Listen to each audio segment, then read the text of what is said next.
Kalau kita ngomongkan tentang demokrasi, tentang partisipasi, yang paling mendasar menurut saya adalah kesadaran dari kita sendiri sebagai pemilih. Nah, menurut Ibu, selain sosialisasi yang sudah disampaikan, apakah ada cara membangun kesadaran politik, kalau saya tanda kutip di tingkat bawah, artinya masyarakat secara langsung, agar partisipasi yang diberikan terasa lebih personal? Gimana, Bu?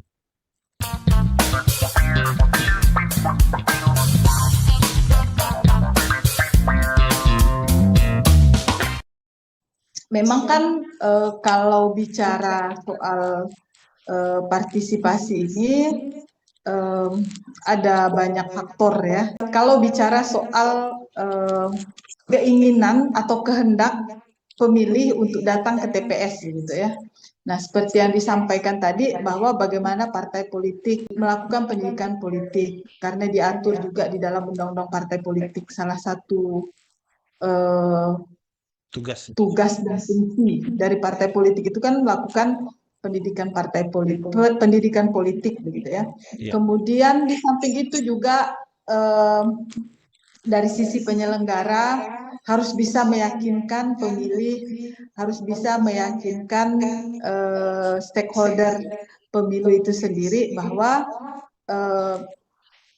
kami adalah penyelenggara pemilu yang akan menjaga suara ataupun pilihan dari pemilih.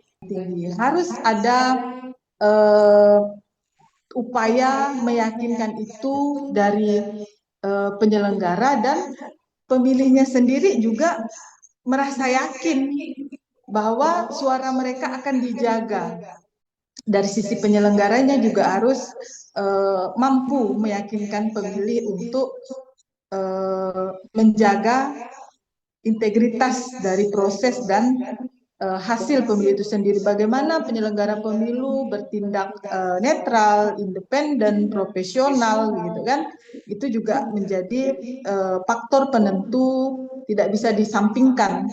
Nah, di samping itu juga kendala-kendala dari sisi regulasi itu juga harus tadi yang saya bilang di depan, bagaimana pengaturan tentang pindah memilih yang sangat merepotkan bagi pemilih, bagi penyelenggara, termasuk peserta begitu ya. Ini juga harus dicarikan solusinya lah supaya tidak ada hal-hal yang merepotkan. Bagaimana pemilu ini dilakukan dengan cara yang mudah begitu ya.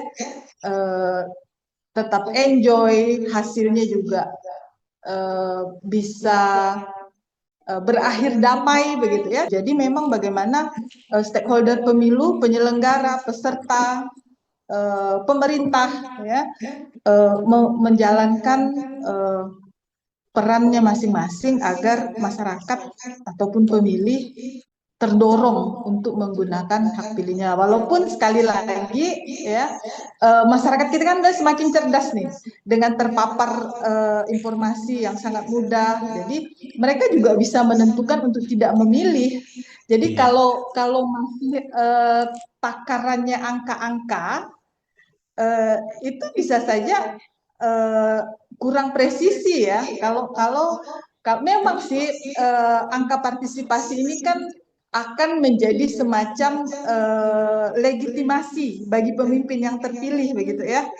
Tetapi bisa saja karena kesadaran dari masyarakat, karena udah terpapar informasi, masyarakat semakin cerdas, mereka memilih untuk tidak memilih.